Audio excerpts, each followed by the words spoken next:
Assalamualaikum warahmatullahi wabarakatuh. Sahabat channel Ida Widaningsi, di sini saya ingin menyampaikan dari buku Menyingkap 110 Misteri Alam Kubur. Ini kelihatannya ini udah mungkin nggak ada di pasaran ya. Ini kebetulan dikasih dari murid nih, saya udah lupa tahun berapa, tapi yang jelas di dalamnya ini tentang kiamat, tentang bagaimana seseorang diambil nyawanya dan sebagainya. Tapi hari ini saya ingin menyampaikan mengenai beberapa golongan atau beberapa kelompok yang diambil dari makna yang terdapat dalam surat An-Naba ya, saya lupa nih. Surat An-Naba. Rasulullah SAW pernah ditanya tentang makna firman Allah Ta'ala, Bismillahirrahmanirrahim, Yauma yunfakhu fis-suri fata'tuna afwaja. Yaitu hari yang pada waktu itu sangkakala ditiup, lalu kamu datang secara berkelompok-kelompok. Nah, ternyata ketika Rasulullah ditanya mengenai hal itu, Rasulullah menangis. Kemudian bersabda, wahai orang yang bertanya, kamu bertanya kepadaku tentang perkara yang besar. Pada waktu itu adalah hari kiamat. Ya. Dan pada hari kiamat itu terdiri dari 12 bagian di antara umatku dan dikumpulkan ya, dan dikumpulkannya itu menjadi 12 bagian. Yang pertama, mereka dikumpulkan dalam bentuk kera. Kita semua tahu kera ya seperti apa. Ternyata orang yang dikumpulkan seperti kera, mereka adalah orang-orang yang suka memfitnah.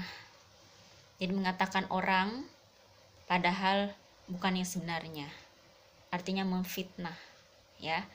Seperti dalam surat Al-Baqarah ayat 191, dan fitnah itu besar bahayanya daripada pembunuhan.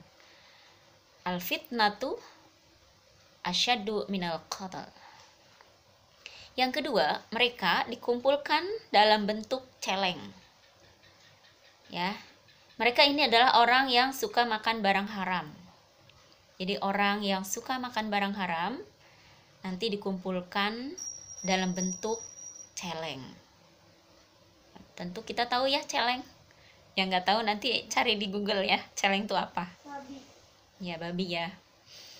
Na'udzubillahi min dzalik. Mudah-mudahan kita tidak termasuk orang yang digolongkan kepada 12 golongan ini. Ya, yang kedua, ya, dalam bentuk celeng adalah orang yang suka makan barang haram. Seperti dalam surat Al-Maidah ayat 42. Mereka itu adalah orang yang suka mendengar berita bohong. Banyak makan yang haram. Makanan yang haram kan banyak ya. Ya, mungkin bukan hari ini kita jelaskan, tapi nanti. Kemudian bagian ketiga, mereka dikumpulkan dalam keadaan buta dan bingung. Mereka juga digantung oleh manusia lain. Siapa mereka? Ternyata mereka adalah orang-orang yang melewati batas dalam hukum. Ya. Kemudian bagian keempat, mereka dikumpulkan dalam keadaan tuli dan bisu. Mereka adalah orang yang menyombongkan diri dengan amal perbuatannya. Seperti firman Allah, sesungguhnya Allah SWT tidak menyukai orang-orang yang sombong dengan membangga-banggakan dirinya. Yang kelima, mereka dikumpulkan dengan mulutnya yang mengalir nanah dan mereka menanam lidahnya. Mereka ini adalah para ulama yang menyimpang antara perkataan dengan perbuatannya. Na'udzubillahi min dzalik. Mengapa kamu suruh orang lain mengerjakan kebaktian sedang kamu melupakan dirimu sendiri? Surat Al-Baqarah ayat 44.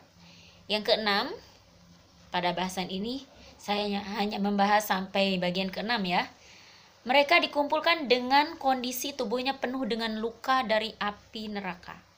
Siapa mereka? Mereka ini adalah orang yang menjadi saksi dengan kedustaan. Jadi ketika mereka memberikan kesaksian, mereka berikan kesaksian yang bohong.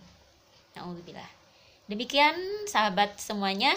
Jangan lupa jika ini bermanfaat bisa diulang ditonton, kemudian di like, share, and subscribe.